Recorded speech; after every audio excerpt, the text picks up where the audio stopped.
नमस्कार दोस्तों, स्वागत है आपका मेरे चैनल कॉमिक्स लाइफ में। शुरू करते हैं मनोज कॉमिक्स की एक और मज़ेदार कॉमिक्स, राजकन्या फूल कुमारी पार्ट 2। सुनो बेटी श्यामला, तुम सब जाकर फूल कुमारी को वरमाला डालने के लिए जल्दी से यहाँ ले आओ। जी बहुत अच्छा।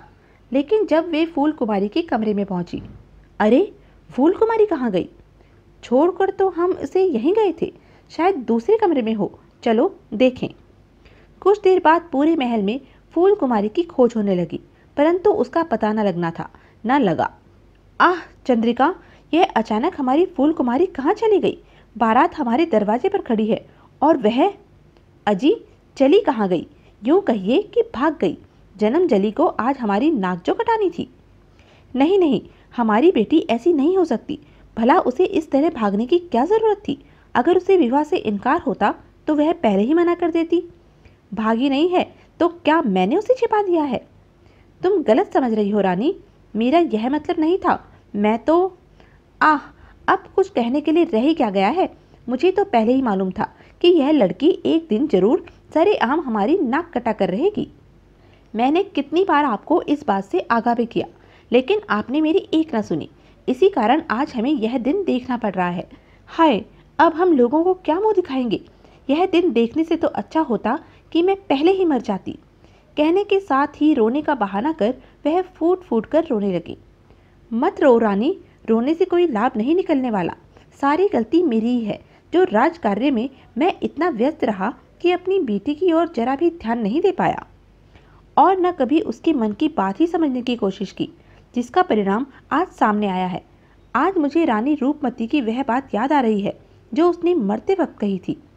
स्वामी, मेरे मरने के बाद तुम दूसरा विवाह कर मेरी बेटी को तो घर से बाहर नहीं निकाल दोगे? मुझे वचन दो कि। लेकिन मैं उसे दिया वचन नहीं निभा सका चंद्रिका। सचमुच मैंने ही उसे घर से निकाला है। जरूर मेरे नीरस व्यवहार के कारण ही वह घर से भागने के लिए विवश हुई होगी। आह, कहाँ होगी मेरी बच्ची और किस हाल में होगी? मुझे माफ कर दो। इस तरह आंसू बहाने से काम नहीं चलेगा राजन, बल्कि अपनी इज्जत बचाने के लिए हमें कुछ करना होगा। मेरे दिमाग में तो एक विचार आया है। ओह, तो जल्दी से कहो रानी, हमारा हृदय बैठा जा रहा है। क्यों न हम राजकुमार चंद्रमणि से फूल कुमारी की जगह श्यामला का विवाह कर दें और किसी को यह बताएं ही नहीं कि फूल कुमारी कहीं भाग गई है। यह तुम क्या कह रही हो रानी? भला राजकुमार इस विवाह को कैसे स्वीकार करेगा? कहाँ फूल कुमारी और कहाँ राजन? श्यामला कुरूप अवश्य है, लेकिन है तो हमारी ही बेटी और सिंहदीप की राजकुमारी। हम राजकुमार को इस विवाह के लिए ढेर सारी दौलत दे देंगे। लेकिन रानी, यदि वह मुंह मांगी दौलत मिलने पर भी यह शादी करने के लिए राजी न हुआ तो? तब एक ही चारा है कि विवाह से पहले उसे असलियत बता ही न जाए। फिर उसने कौन सा फूल कुमारी को देखा हुआ है? सोच लीजिए राजन, इसके अलावा राजसी मान मर्यादा को बचाने का और कोई उपाय नहीं है। ठीक है रानी, जैसा तुम उचित समझो करो। हमारा दिमाग तो बिल्कुल भी काम नहीं कर रहा। आप जरा भी चिंता न करें राजन, मैं सब संभाल लूँगी। अब आप आराम करें, मैं श्यामला को सब कुछ समझाकर विवाह के लिए तैयार करती हूँ। ठीक कहती हो, हमें इस समय आराम की सख्त ज़रूरत है। तुम जाओ। किसी को कानो कान खबर भी नहीं हो पाई और रानी चंद्रिका ने श्यामलाल का विवाह राजकुमार चंद्रमणि के साथ कर दिया। उफ, रानी माँ ने कितना बड़ा धोखा किया है मेरे साथ।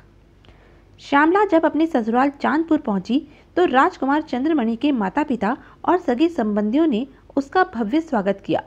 आओ बहू। अरे जरा ध्यान से। थोड़ी ही देर बाद मुंह दिखाई आरंभ हुई। आए?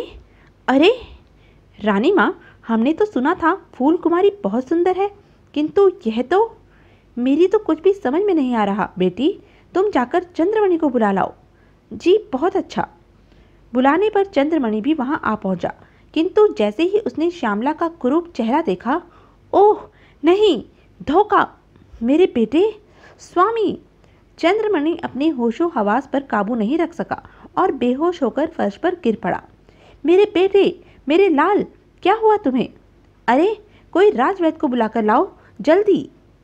राजवैद्य ने आकर राजकुमार चंद्रमणि का निरीक्षण किया तथा दवाई आदि देने के बाद बोला, घबराने की कोई बात नहीं।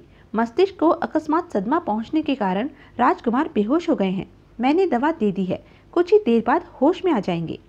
हे प्रभु, तेरा लाख लाख धन्यवाद।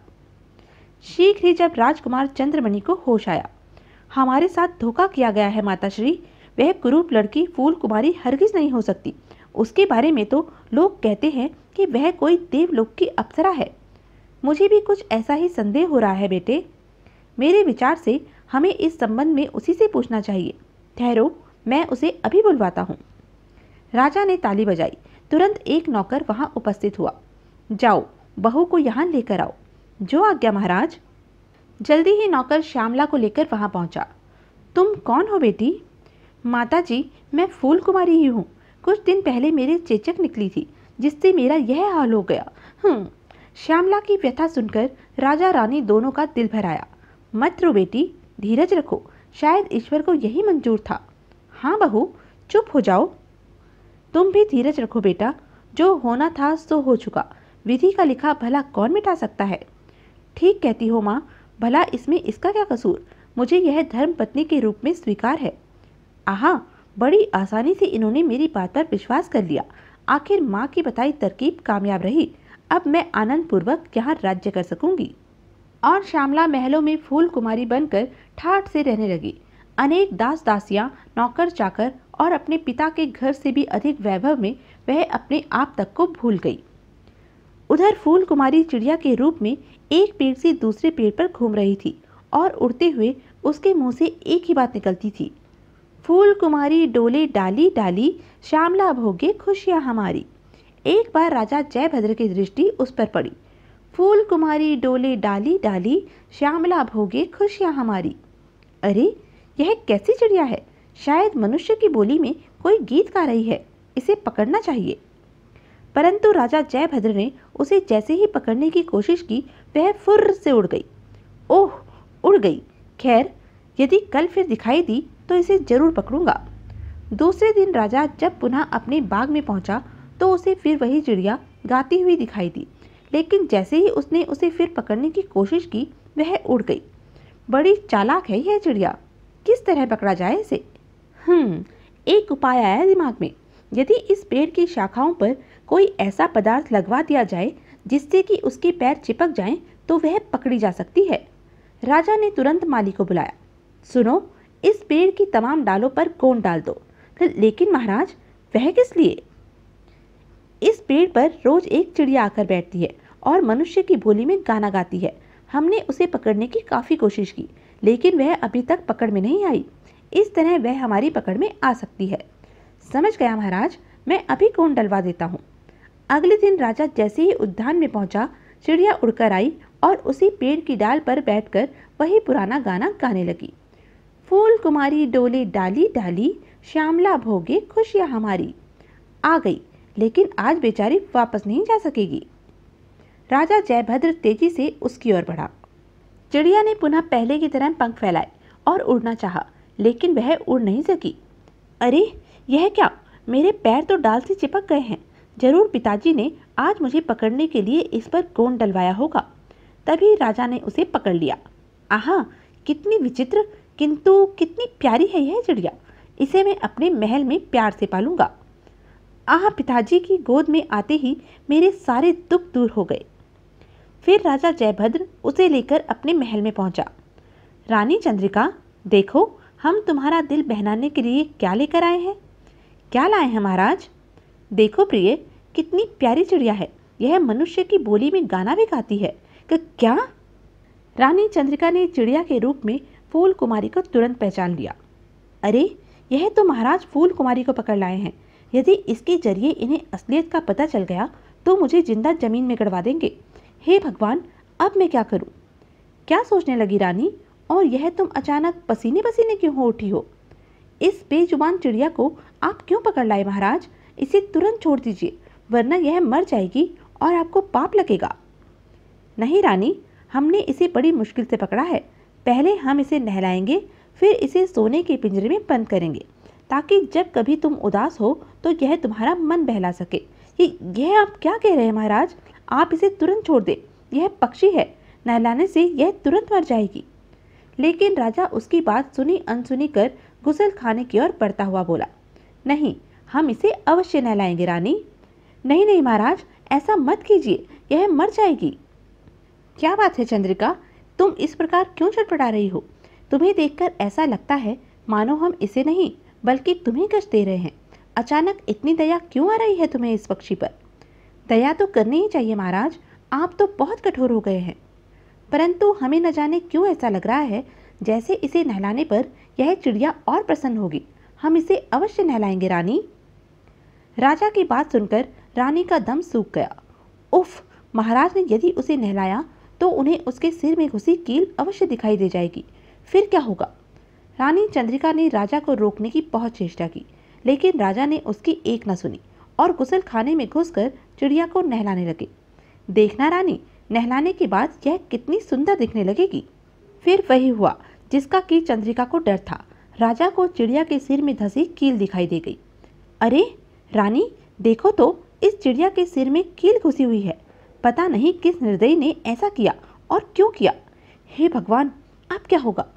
राजा ने रानी की मुख मुद्रा देखकर यही समझा कि उसे चिड़िया के सिर में कील धंसी देखकर अत्यंत कष्ट पहुंचा है।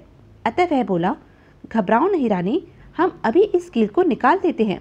नहीं नहीं महाराज, ऐसा न कीजिए, कहीं ऐसा न हो कि कील निकलते ही यह मर जाए।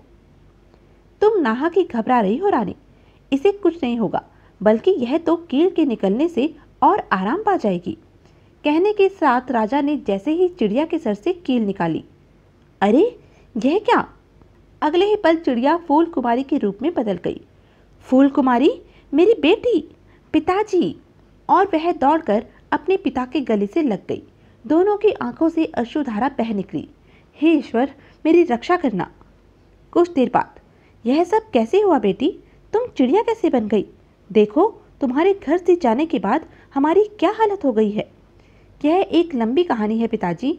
मैं घर से गई नहीं थी, बल्कि किसी के कारण मुझे चिड़िया बन जाना पड़ा था। क्या आप वह कहानी सुन सकेंगे?